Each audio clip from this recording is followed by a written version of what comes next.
Last Sunday, I began my sermon by asking a rhetorical question.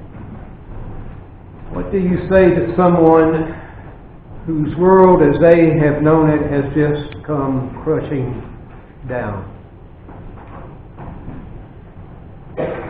What do you say to someone whose world as they have known it has come crashing down all around?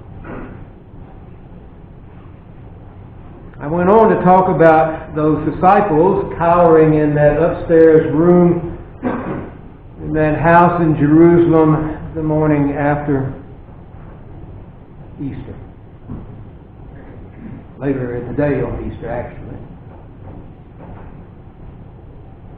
They had left their homes, they had left their jobs, they had left their families, they had followed Jesus over half the countryside, they had risked their lives literally in defying the forces in the streets of Jerusalem, and it had all ended in disaster. So we find them locked in that room, asking one another, what are we going to do?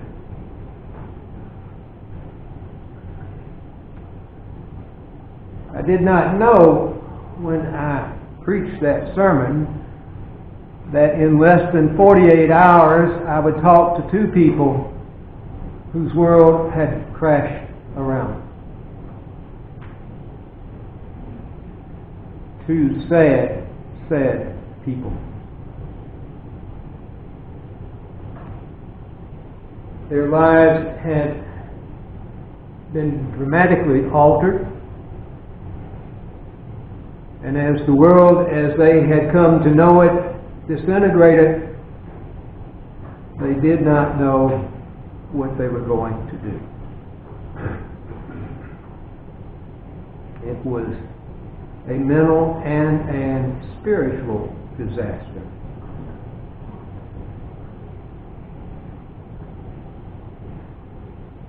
The second person I talked to, I asked the question at the end of the conversation, what are you going to do now? And her answer was, I guess I'll go to the office. I'll go to the office. I have work to do. It was Peter who said, I'm going fishing. There were other fishermen. He knew that. He was going to go do what he knew what to do. He was going to go back to a very simple time and do something he was comfortable doing, because that, in his mind, was all that was left. And so in this morning's gospel, we see the disciples, all of the fishermen disciples, following Peter, who's going fishing. Now, the way you fished, net fishing, and they still do this,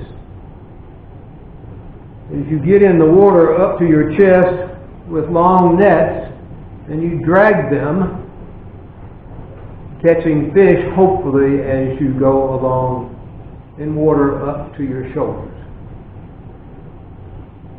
And that's what they did. On shore, they spot a figure sitting beside a fire, cooking fish and bread. It's John who says,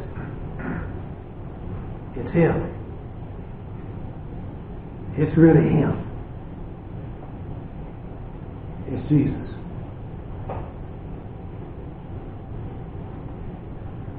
The figure does two things. First, he invites him to breakfast. But first, if you will cast your nets over there, you'll catch some fish. How practical can you get?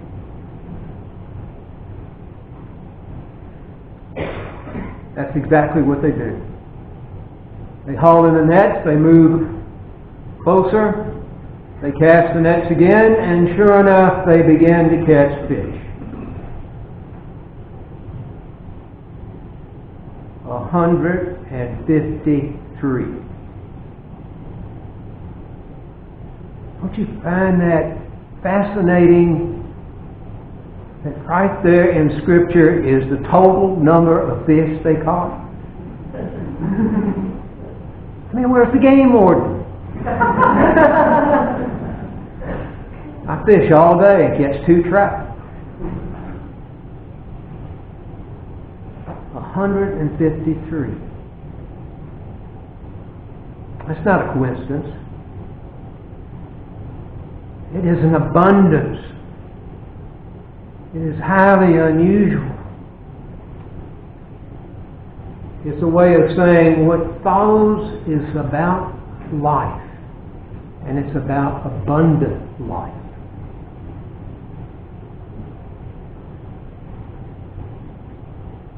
He invites them to come eat breakfast.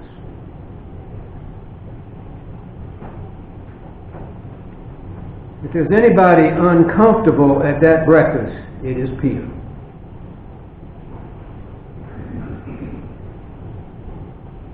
Jesus feeds them.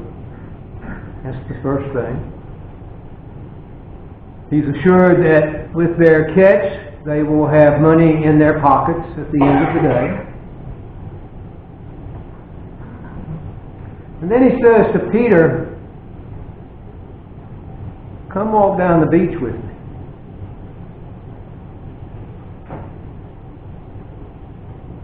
You can imagine what might be going through Peter's mind at that invitation.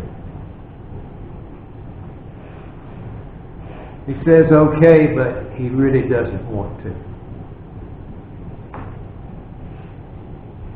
Because you see, Peter is guilty of sin.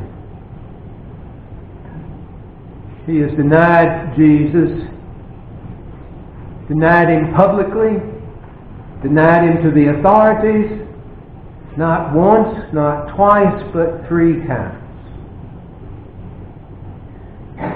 When the captain of the guard asked him, "Aren't you with him?"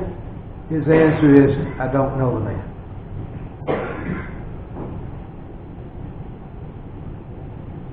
I expect his level of guilt was about as high as it could get.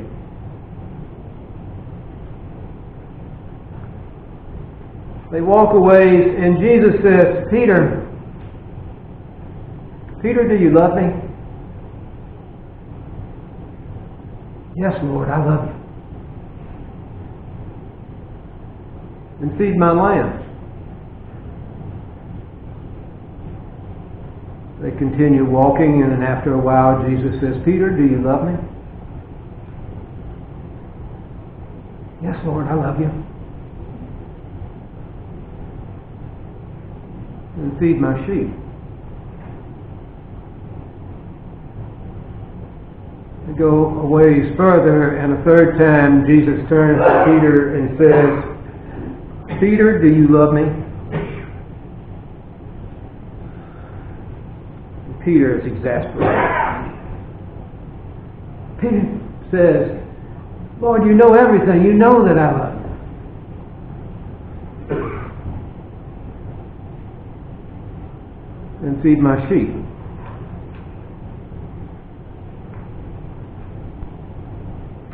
Have you ever disappointed someone you cared about a great deal?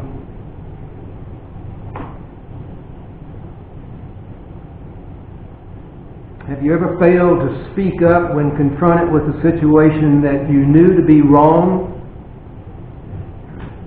and you kept quiet?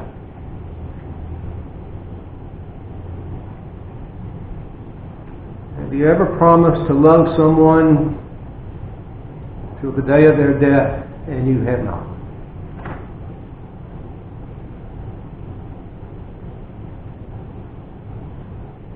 I think we've all been there, and we've all done that.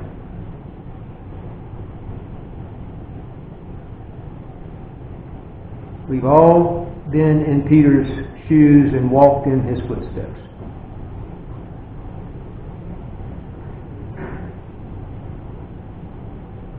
You see, he's given Peter back his, first of all, his own self-image. And he's given him another whole shot at life. And he's given him, most of all, the relationship.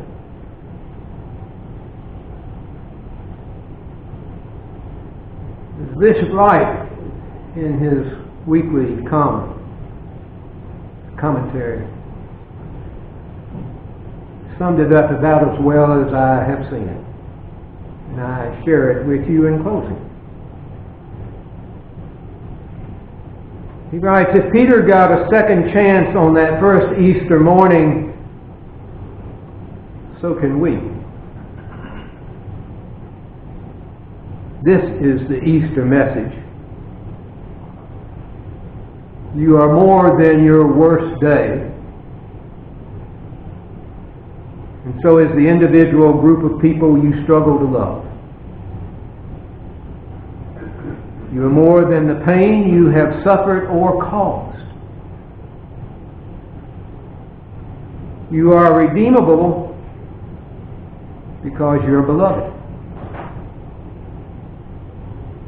You are beloved because God says you are. Not because of what you can or have done or accomplished. Maybe that's why so many folks show up on Easter morning, because they know that Easter belongs to them. Because they know they belong to Easter.